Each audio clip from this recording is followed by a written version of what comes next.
Pertama, dia mempermalukan dirinya ketika mengutip dinasti Cendana sebagai argumentasi depan pidato terbuka. Satu, semua izin-izin penguasaan lahan terbesar itu dikeluarkan di zaman Cendana. Nah, jelas sekali pemerintah ini nggak becus. Nah, ini kan nyaris sama pada waktu 98 krisis kan. Ya, pemerintah yang nggak becus di seluruh dunia mempercepat pemilu dan ngundurin diri. Loh, kok dasarnya itu? Apa sudah kurang literatur ilmiahnya? Ketika itu disampaikan dalam pidato seperti itu mempermalukan dirinya sendiri.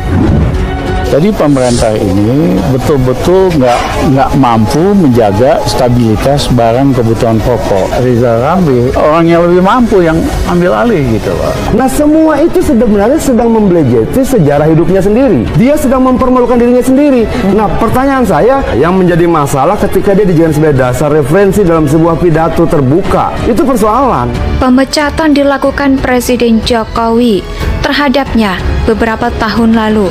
Namun Rizal Ramli hanya bekerja selama 11 bulan sebelum akhirnya dipecat oleh Presiden Joko Widodo. Pak Jokowi berbicara di panggung dunia, dapat aplaus, kemudian bagaimana kemudian tokoh-tokoh dunia berkumpul dan memberikan apresiasi. Jokowi itu jawaban dari harapan-harapan kita yang sudah capek dan kekerasan, capek dengan penculikan, intimidasi, ancaman, dan sebagainya. Jokowi adalah jawaban dari semua persoalan. Dia berbicara tentang nasionalisme, dia menghargai perbedaan, dia melihat perbedaan tidak sebagai lawan, tapi sebagai kekayaan bagi bangsa ini. Satu hal yang saya pelajari dari Jokowi adalah dia ingin membangun Indonesia seperti taman bunga. Ada warna merah, ada warna kuning, ada warna putih, dan semua hidup berdampingan tanpa menggunakan kekerasan satu dan yang lain. Jokowi adalah jawaban dari semua mimpi-mimpi kita. Jokowi adalah karunia yang harus kita perjuangkan. Banyak yang nggak suka Jokowi karena kinerjanya yang payah. Jokowi gagal memulihkan ekonomi, gagal meningkatkan kesejahteraan rakyat. Jadi orang kayak saya menilai bahwa Jokowi gagal dalam hal-hal penting itu. Dia coba menyiram mukanya sendiri dan kata-katanya. Bukan mengkritik Presiden Jokowi, artinya semua pernyataannya kontradiktif. Ini Jokowi pemimpin yang kagak jelas, sibuk nyari alasan. Enggak, gini, semua orang bisa mengatakan apapun, semua orang bisa menuduh apapun, itu no problem. Yang terpenting adalah dia bisa membuktikan perkataannya tidak. Tim ekonomi Pak Jokowi, ya maaf lah saya bilang memang payah kok. Pak Jokowi pikirkan bagaimana dia bisa mengundurkan diri lebih cepat. Mau saya takut dari mana? Saya juga tahu ini sabar. Jadi daripada bikin ribet, bikin rakyat kita susah, bangsa kita susah, Mas Jokowi undur diri lah. Yakin kalau presiden diganti sama lu bisa lebih baik. Pak Jokowi reputasinya dan kredibilitasnya itu payah. Saya mohon Pak Jokowi dan orang-orangnya ngaca dah. Ya rakyat tuh bosen. You nggak mampu kok, as simple as that. You nggak becus. Saya sesalkan pernyataan yang menghina, menyerang simbol negara. Kata-kata yang sangat kurang ajar. Saya rasa harus diambil tindakan yang tegas. Jadi daripada bikin ribet, bikin rakyat kita susah, bangsa kita susah, Mas Jokowi undur diri lah supaya enak. Situ enak, kita rakyat juga enak gitu. Pantas enggak pernyataan yang menghina, menyerang simbol negara? Kata-kata yang sangat kurang ajar. Pantas tidak? Bapak Joko Widodo itu simbol negara, Presiden Republik Indonesia yang ke-7.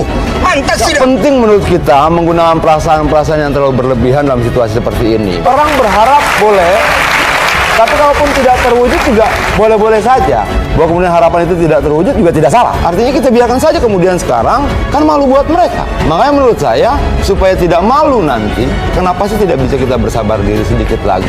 Sehingga ketika kemudian ternyata kalah pun tidak malu, tidak sempat pasang spanduk. Rencana Nusantara sebagai ibu kota negara baru akan dimulai digunakan pada tahun 2024 mendatang. Rizal Ramli memutuskan siap memimpin Indonesia untuk tahun 2024. Hari pertama kami jadi presiden, saya akan tangkap 100 orang paling brengsek di Indonesia. Kita buang ke Pulau Malaria. Seandainya mereka sakit, kena malaria dan meninggal, yang melanggar hak asasi manusia bukan Rizal Ramli, tetapi nyamuk malaria. serahkan kepada pemimpin yang tangguh, yang memiliki integritas, kompetensi untuk mengeluarkan Indonesia keluar dari krisis jauh lebih cepat bangkit kembali. Ini pernyataan memang aneh ya untuk seorang yang kapasitas calon presiden. Ya menurut saya lucu saja gitu loh. Saya pikir dia sedang mempermalukan dirinya sendiri. Apakah dia sudah tidak punya kemampuan untuk mencari literatur ilmiah yang lebih kuat, yang lebih bisa dipertanggungjawabkan atau bagaimana? Saya tidak mengerti. Tapi kesannya ditanya, Rizal Ramli siapa dia? Dia nggak peduli, dibilang geblek, tolol. Yang penting 51% nama dia dukung dia. Ini pernyataan memang aneh ya untuk seorang yang kapasitas. Ya menurut saya lucu saja gitu loh. Saya pikir dia sedang mempermalukan dirinya sendiri. Cuma 2 tahun lagi, nanti presidennya yang baru, insya Allah Rizal Ramli, ya kan?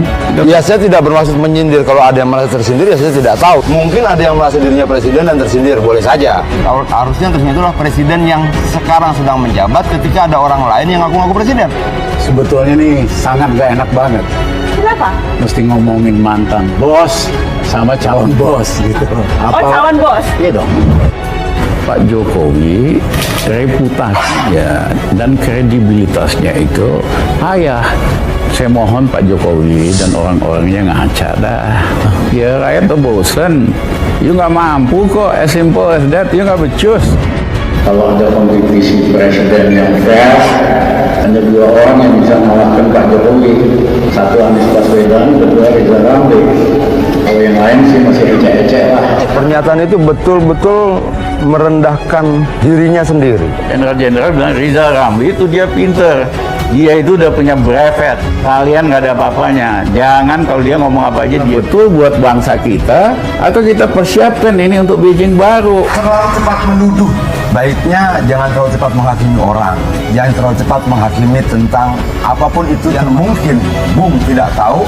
Menurut saya perbanyak piknik dulu. Belum tentu presiden yang akan datang setuju dengan ide ini. Bisa-bisa dibatalin ini ide. Program pembangunan ibu kota negara di Kalimantan Timur adalah bagian penting dari transformasi itu. Apalagi kalau RR jadi presiden. Apalagi kalau RR jadi presiden, selesai barang itu. Itu aja repot. Nyatanya 2 tahun kepemimpinan beliau hampir 70%, 60% mendukung semua langkah-langkah Bapak Joko Widodo, Presiden Republik Indonesia yang ke-7 yang diingini oleh rakyat. Kita, ya kan, tiba-tiba bikin ibu kota di Kalimantan Timur. Pertanyaannya, siapa yang mau tinggal di situ? Banyak sekali saudara-saudara sebangsa dan setanah air. Ini maksudnya cuma mau proyek doang. Mumpung masih 2 tahun lagi, ada duit 600 triliun. Jadi 2 tahun ada uang bancaan 120 triliun. IKN akan kita jadikan sebagai sebuah showcase transformasi, baik di bidang lingkungan, cara kerja, basis ekonomi, teknologi, dan lain-lainnya. Kita batalin ini proyek nada-nada ini. Kekhawatiran ini coba mereka transform menjadi kekhawatiran buat rakyat. Tidak, yang khawatir mereka, yang takut mereka. Ini bahaya buat mereka, tidak untuk rakyat dan tidak untuk demokrasi. Merasa diri menjadi lebih pintar dan bisa menghakimi yang lain. Kita bangun ibu kota baru oleh swasta, nanti pemerintah nyewa. Ini kan lucu banget, orang udah punya rumah bagus, lokasinya bagus, bangun, buat, kemudian nyewa di tempat baru. Nyapa bahwa kemudian pemerintah mengajukan sebuah rancangan dan dia mempertahankan argumentasinya, itu bukan pemaksaan. Rizal Ramli bolehlah sebagai ekonom karena lebih sibuk pengen jadi presiden daripada menambah ilmu tentang model bisnis baru yang sekarang sedang berjalan. IKN bukan sekedar pindah gedung pemerintahan, bukan itu. Pindah ibu kota adalah pindah cara kerja, pindah mindset dengan berbasis pada ekonomi modern dan membangun kehidupan sosial yang lebih adil dan inklusif. Banyak sekali di seluruh dunia membangun ibu kota baru yang gagal. Merasa diri menjadi lebih pintar dan bisa menghakimi yang lain. Betul buat bangsa kita, atau kita persiapkan ini untuk Beijing baru. Terlalu cepat menuduh. Sebaiknya jangan terlalu cepat menghakimi orang, jangan terlalu cepat menghakimi tentang apapun itu yang mungkin Bung tidak tahu. Menurut saya perbanyak piknik dulu. Belum tentu presiden yang akan datang setuju dengan ide ini. Bisa-bisa dibatalin ini ide. Program pembangunan ibu kota negara di Kalimantan Timur adalah bagian penting dari transformasi itu. Apalagi kalau RR jadi presiden. Apalagi kalau RR jadi presiden, selesai barang itu. Itu aja repot.